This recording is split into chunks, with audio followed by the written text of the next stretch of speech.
네, 이어서 수업을 하도록 하겠습니다. 지난 시간까지는 우리가 히스토그램을 그리는 방법에 대해서 베이스 패키지에 이용할 수 있는 베이스 패키지에서 이용이 가능한 그 그래프를 그리는 함수들을 이용해서 그래프를 그리는 것들을 좀 해봤고요. 그래서 이제 그 삼포도 그리는 것과 히스토그램을 그리는 방법에 대해서 말씀을 드렸었습니다.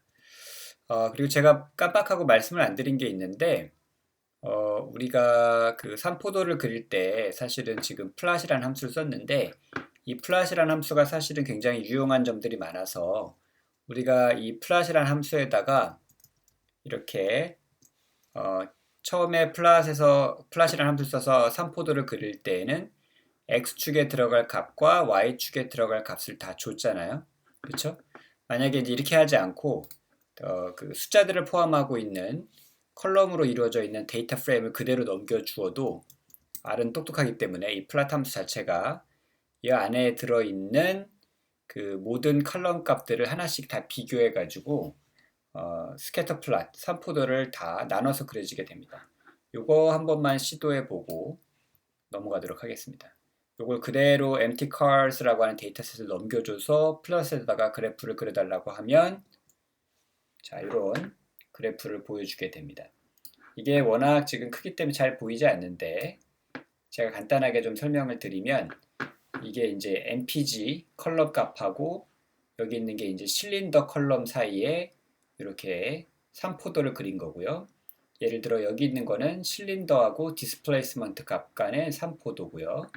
여기 있는 거는 디스플레이스먼트와 홀스파워 간의 3포도고 여기로 와서 이렇게 보시면 이 그림은 그 마일 퍼 갤런 MPG하고 홀스파워 간의 3포도를 그린 거예요. 이런 것들이 다 관계들이 이렇게 그려지게 되고요. 그래서 뭘 볼 수 있냐면 이런 관계들 있죠? 이런 관계들 또는 이렇게 위로 올라가는 거 이거는 아래쪽으로 이렇게 내려오는 관계들 이런 것들을 통해서 우리가 상관관계가 있는지 없는지 이런 것들을 추정해 볼 수 있습니다. 대표적으로 이제 이런 것들은 전혀 상관관계가 잘 안 보이죠. 그렇죠? 뭐 여기 있는 x축의 값이 변해도 y축의 값이 변하거나 이런 양상들이 보이지 않고요. 그 전 시간에도 말씀을 드렸지만 이런 것들이 바로 대표적인 그 탐색적 분석 방법이에요. exploratory analysis라고 해서 내가 뭘 관심 있게 들여봐야 하는지를 살펴보는 그런 단계에서 우리가 유용하게 쓸 수 있는 그런 함수입니다. 자, 이렇게 해서 한번 우리가 플러스의 다른 기능도 한번 살펴볼 수가 있었고요. 이 플러스 한번 지우겠습니다. 네, 깨끗하게 지우고 그 다음에 우리가 히스토그램 다음으로 박스 플랫을 한번 그려보도록 할게요. 박스 플랫은 사실은 사이언스, 그러니까 생물학적인 실험이든지 아니면 뭐 다른 분야에서 실험을 하든 간에 우리가 과학 분야에서는 굉장히 많이 쓰이는 그 데이터를 표시하는 방법 중에 하나입니다. 요거는 나중에 우리가 지지플랫이라고 하는 패키지에 대해서 설명을 할 때 또 한 번 설명을 드릴 텐데 지지플랫에서는 이 박스 플랫이나 이런 것들을 그릴 때 더 많은 컨트롤을 할 수 있어요. 그래프에 대해서. 그 부분은 나중에 한번 살펴보도록 하겠습니다. 어쨌든 베이스 패키지에서도 박스 플랫을 그려볼 수가 있는데 박스 플랫이 뭔지 모르시는 분도 있을 수 있는데 한번 그려보면 이게 박스 플랫이구나 하는 것을 한번 살펴보실 수 있을 겁니다. 박스 플랫을 그리는 방법은 박스 플랫이라고 하는 함수를 써서 이 안에다가 이제 여러 가지 설정들을 해주고 데이터를 갖다 넣어주면 되는데 이 데이터를 먼저 우리가 박스 플랫을 그려보기 위해서 연습하기 위해서 한번 만들어 보도록 하겠습니다. 이게 타이핑을 하는데 시간이 많이 걸리니까 우리 자료에 있는 그 데이터를 직접 쓰도록 하죠. 여러분들이 가서 보시면 요겁니다. 네. 좀 길죠? 제가 왜 이거를 복사하려고 하는지 이렇게 보면 아실 수 있을 겁니다. 자, 이거를 복사에다가요. 여기다가 붙이면 이렇게 되고요. 요거는 뭐 이제 설명이니까 지금 뭐라고 되어 있냐면 12개의 행을 가지는 데이터셋이다 라고 되어 있어요. 이건 지우겠습니다. 자, 그러면 여러분들이 뭘 볼 수 있냐면 자, 데이터 프레임을 지금 만들어서 데이터라고 하는 변수에다가 지금 저장을 하고 있는데 이때 데이터 11이라고 하는 데다가 정규 분포에서 100개의 숫자를 뽑았고요. 그 정규 분포는 평균이 3, 표준 편차가 2인 녀석입니다. 근데 이런 식으로 해서 데이터 2일, 데이터 3일, 데이터 4일 4개씩 묶입니다. 그 다음에 데이터 1, 2, 2, 3, 2, 4, 2, 그 다음에 1, 3, 2, 3, 3, 3, 4, 3, 이렇게 그룹핑이 되는 데이터들을 만드는 걸 볼 수가 있죠. 그렇게 총 12개의 컬럼을 갖고 있는 데이터 프레임을 만들고 있는 거고 그거를 데이터에다 저장하는 겁니다. 자, 이렇게 돼 있고요. 네, 구별하기 위해서 제가 엔터 쳐서 내린 거고요. 자, 여기에 이렇게 작성하신 후에 엔터를 치시면 별 문제 없으면 에러가 없이 이렇게 데이터 프레임이 만들어졌을 겁니다. 제가 이걸 한번 확인을 해보면 12개의 컬럼이 존재하는 걸 확인할 수 있을 겁니다. 자, 그쵸? 이렇게 12개의 컬럼이 데이터 11부터 데이터 43까지 존재하는 걸 볼 수가 있습니다. 자, 이렇게 4개씩 그룹이 지어져 있는 것도 여러분들이 한번 일단은 기억을 해주시고요. 이걸 가지고 박스 플롯을 그리시려면 아까도 말씀드렸지만 박스 플롯이라는 함수를 그리시고 이게 쓰시고 작성을 하신 다음에 여기에다가 데이터를 넘겨주면 사실은 끝납니다. 이렇게만 해도 벌써 자 컨트롤 엔터 하시면 그럴듯한 박스 플롯의 그래프가 그려지게 돼요. 자, 박스 플롯은 여기 보시면 그 데이터들의 분포를 잘 볼 수 있는 그런 형태의 그래프입니다. 지금 공간이 부족하기 때문에 이따가 다시 한번 얘기를 하겠지만 이 레이블들이 표시가 안 되고 있는 걸 볼 수 있습니다. 제가 이걸 넓힌 다음에 좀 더 많이 넓혀 볼게요. 넓힌 다음에 이걸 다시 실행을 해서 다시 그래프를 그려보면 마찬가지네요. 지금 공간이 너무 좁아가지고 더 넓혀보겠습니다. 네, 보이시죠? 이렇게 이제 레이블들이 보이는 거를 우리가 살펴볼 수가 있죠. 지금 이렇게 해버리면 그 공간이 좁기 때문에 레이블들이 다 표시가 안 되는 걸 볼 수가 있어요. 이 문제도 사실 이따가 해결을 좀 하도록 하겠습니다. 자, 박스 플롯을 먼저 간단하게 봐야 되는데 이게 이제 뭐냐면 데이터들의 분포를 나타내는 건데 여기에 보이는 이 검은색 진한 선이 바로 미디안 값입니다. 중앙 값이고요. 그쵸? 데이터를 전체를 봤을 때 그 가운데 있는 값을 나타내는 값이고 그리고 여기 있는 요 박스 안에 있는 요 경계 값들이 전체 데이터를 우리가 쭉 봤을 때 25%, 그 다음에 여기가 75%, 그러니까 여긴 중앙값이니까 50%에 해당하는 값이겠죠. 그 값을 표시하고 있고 그 외에 나머지 값들은 여기에 바깥으로 이런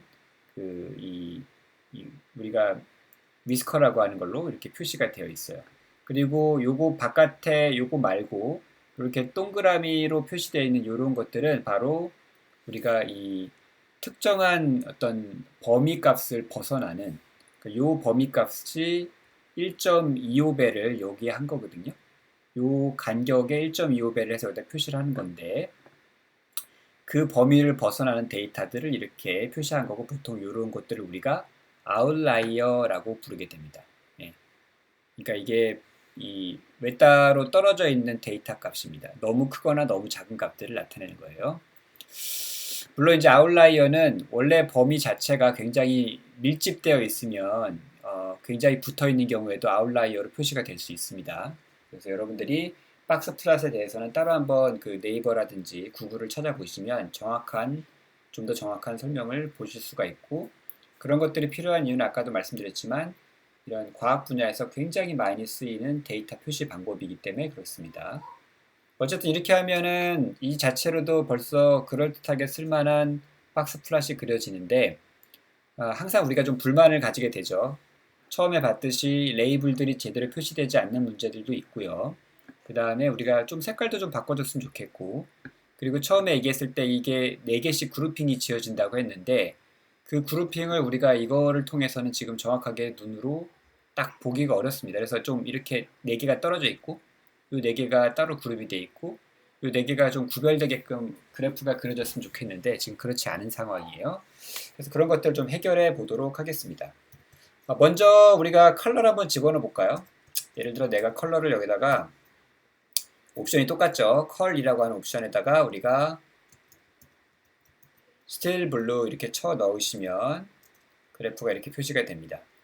근데 이제 이게 좀 마음에는 들질 않아서 우리가 요 각각에 대해서 다른 색깔을 넣고 싶다 그러면 여러분들이 뭘 하실 수 있냐면 자 컨카터네이션을 써서 뭐 해볼까요? 레드 좀 촌스러울 수도 있지만 아무 색을 한번 집어넣어 보겠습니다. 레드, 블루, 그린 그리고 오렌지 색깔 이렇게 한번 넣어볼까요? 그러면 네 이렇게 표시가 됩니다. 그쵸? 뭐 100% 마음에 들지는 않지만 어쨌든 색깔을 다르게 넣을 수 있는 방법을 우리가 알았다는 게 중요한 거고요. 자, 그 다음에 이 레이블들이 마음에 안 든다고 말씀드렸죠? 레이블을 우리가 박스 플랫에서 이런 옵션이 있어요. LAS라고 하는 게 있는데 이거를 2로 한번 표시를 해보겠습니다. 지금 원래 디폴트 값은 1이고요. 1은 수평이란 뜻이고 2는 수직이란 뜻이에요. 한번 실행을 해보면 자 어떻게 됩니까? 이제는 공간이 좁아도 레이블들이 수직으로 서 있기 때문에 우리가 전체 레이블들이 다 표시가 되는 걸 볼 수가 있죠. 우리가 지지 플랫이나 이런 데 가면 요 레이블들이 돌아가는 각도를 또 조절할 수 있는 쉬운 옵션들이 있습니다. 그것도 나중에 혹시 시간이 되면 살펴보도록 하고요. 자, 그 다음에 우리가 아직까지 해결하지 못한 것 중에 하나가 여기에 이 그룹핑을 좀 표시할 수 있으면 좋겠다고 했는데 그거를 가능하게 해주는 옵션이 바로 add이라고 하는 게 있어요. 그래서 여기도 add하고 컨카테네이션을 사용하셔가지고 뭘 해줄 거냐면 각각의 박스 플랫, 요걸 박스 플랫이라는데 이 박스 플랫들의 위치를 지정해 주는 거예요. 그러니까 잘 보십시오. 1, 2, 3, 4 숫자 4개를 넣었죠. 총 12개의 숫자가 필요해요. 왜냐하면 박스 플랫이 12개가 있기 때문에. 그러고 나서 5를 띄고요. 6부터 넣어줍니다. 6, 7, 8, 9 4개 들어갔죠. 그리고 10을 띄고 다시 11, 12, 13, 14 이렇게 넣어줍니다. 자, 이렇게 해주면 1번, 2번, 3번, 4번 위치에 박스 플랫을 넣고 5번은 띄고요. 6번, 7번, 8번, 9번에 넣고 10번을 띄고 11, 12, 13, 14에다가 박스 플랫을 그려 넣어 달라라고 우리가 프로그램한테 얘기를 지금 하게 되는 거예요. 자, 그러면 어떻게 됩니까? 자, 보이시죠? 깔끔하게 이렇게 이 한 그룹의 데이터, 이렇게 한 그룹의 데이터, 또 이렇게 한 그룹의 데이터를 집어넣을 수 있게 되었습니다. 훨씬 그럴듯해졌죠. 자, 그 다음에 레이블이 없는데 우리가 X축 레이블, Y축 레이블은 배웠으니까 한번 넣어보겠습니다. X랩은 어떻게 하면 되냐면 뭐라고 할까요? 데이터라고 넣죠. Y랩은 Y축 레이블은 우리가 값이라고 value라고 넣도록 하겠습니다. 실행을 해보면 예, 들어가긴 들어가는데 보이시죠? 문제가 있습니다. 이게 우리가 이 X축 이 틱마크라고 하는 틱마크에 해당하는 이 레이블들을 이렇게 수직으로 세워버리고 나니까 이 X축에 대한 축의 이름값이 이름 레이블 값이 이 틱마크의 레이블들과 겹치게 되는 현상을 발견하게 돼요.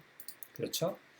그래서 요거를 어떻게 해주냐면 이렇게 이런 것들이 문제가 발생할 때에는 우리가 사용할 수 있는 옵션이 있는데 자 여기에다가 그래프 자체는 이렇게 그리시고요.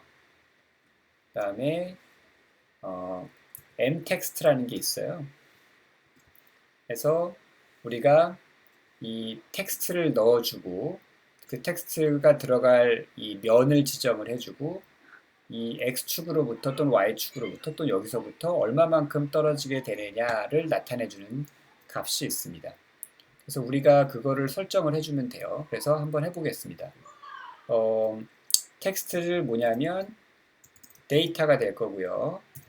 그리고 사이드가 중요한데 우리가 그래프를 그릴 때 여기에 요 면을 1, 여기를 2, 여기를 3, 여기를 4로 관용적으로 지정을 해놨습니다. 그래서 여기 1, 2, 3, 4예요. 그래서 이 그래프에 뭔가를 삽입하거나 집어넣을 때 면을 얘기한다, 사이드를 얘기한다 그러면 X축에 해당하는 쪽이 1이고 Y축에 해당하는 쪽이 2고 위는 3, 오른쪽은 4가 됩니다. 그래서 우리가 1을 집어넣을 거고요. X축에다가 이 레이블을 집어넣을 거니까요. 그리고 라인이라고 하는 게 있어요. 라인이라고 하는 거는 여기서부터 몇 줄을 떨어뜨려서 집어넣을 거냐 하는 겁니다. 그래서 충분하게 한번 5라고 넣어보고요.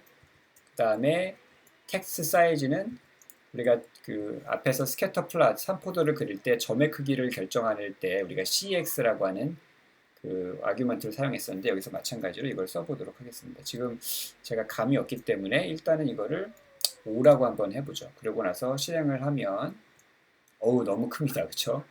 너무 크게 들어가서 이거를 일단 지우고요. 자, 여기다가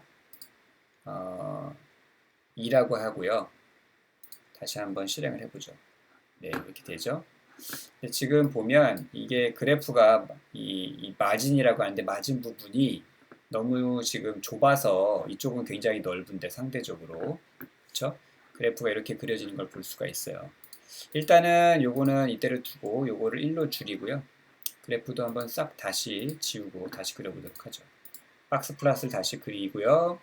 나왔죠? 그리고 mText라고 하는 걸 이어서 여기다 실행을 해주면 지금 여기 어딘가에 있을 텐데 지금 안 보이는 것 같습니다.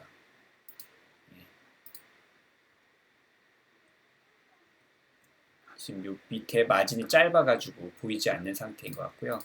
마찬가지로 우리가 일단은 뒤에 해결할 텐데요. 제가 Y축에다가도 우리가 사이드가 2가 되겠죠. Y축에 넣으려면 value라고 하는 텍스트를 넣을 거고 라인은 3 정도로 설정을 하고 CEX는 2로 할까요? 여기도 2로 한번 해보고 네, 밑에 보이죠? 글자가 작아서 지금 보이지 않는 겁니다. 아까는 여기도 이렇게 하면 value라고 하는 게 표시가 됩니다. 여기가 지금 이 보이지 않는 이유는 아까도 말씀드렸지만 초기에 디폴트로 설정되어 있는 마진 때문에 그래요. 그래서 우리가 그거를 우리가 파라미터 마진이라고 해서 설정을 아마 해줄 수 있을 겁니다. 이게 지금 맞는지 아닌지 기억이 잘 안 나는데 그래서 여기 마찬가지로 여기 공간을 얼마나 둘지를 1, 2, 3, 4번의 위치를 숫자로 표시를 해주게 돼요. 그래서 여기를 한 3 주고요. 여기도 한 3 주고 1 더 볼까요? 지금 마진은 파라미터가 아니라고 뜹니다. 제가 지금 정확하게 기억이 안 나고 있는데 이대로 실행해도 아마 에러가 날 거고요. 아마 이게 맞을 것 같은데 이거 한번 찾아보죠. 저도 다 기억하는 게 아니기 때문에 한번 여러분들도 마찬가지로 모든 걸 기억할 수 있는 게 아니기 때문에 검색하는 걸 한번 예제를 들어보도록 하겠습니다. R 프로그래밍에서 우리가 그래프의 마진이라고 한번 쳐볼게요. 그러면 그래프 영역을 설정하는 게 나옵니다. 이게 MAR로 되어 있는 것 같네요. 그쵸? par 펑션이 맞고 그쵸? 이렇게 설정하게 되어 있습니다. 마진이 아니라 mar이라고 되어 있네요. 네. 그래서 요거를 이렇게 하시면 될 것 같고요. 이거를 한번 설정을 제가 해보고 다시 그래프를 그리고 너무 마진이 좁죠? 지금은 더 작아졌습니다. 이거를 좀 더 넓혀야 될 것 같아요. 5511로 잡고 자, 네. 더 넓혀야 되겠습니다. 10은 돼야겠네요. 자, 다시 하고 그래프 다시 그리면 너무 많나? 이건 너무 많습니다. 어쩔 수 없어요. 이건 이렇게 바꿔보면서 감을 잡을 수밖에 없습니다. 7로 잡고 그래프를 그리면 이제 좀 공간이 좀 생겼죠. 충분히. 근데 Y축은 너무 넓은 것 같아요. 이거는 한 5 정도 잡아도 충분할 것 같습니다. 다시 실행하면 이렇게 되고요. 그 다음에 이제 mText로 X축과 Y축 레이블을 그려서 넣어보면 이렇게 들어가는 걸 볼 수가 있죠. 여기도 1.5 정도면 되겠네요. 그렇죠? 그래프를 다시 한번 다 지우고 마진 설정을 하시고 박스 플랫을 그리고 X축과 Y축의 레이블을 이렇게 우리가 인위적으로 다시 넣어봤습니다. 훨씬 그럴듯해졌죠. 그래서 이런 식으로 해가지고 여러분들이 박스 플랫을 그리실 수가 있고 박스 플랫의 색깔이라든지 이런 것들도 조정이 가능하고 그룹핑도 가능하고 그 다음에 겹치는 경우에 텍스트들을 우리가 원하는 위치에다가 배열하고 크기를 조절하고 이런 것들도 가능하다라고 하는 것을 여러분들이 배울 수 있습니다.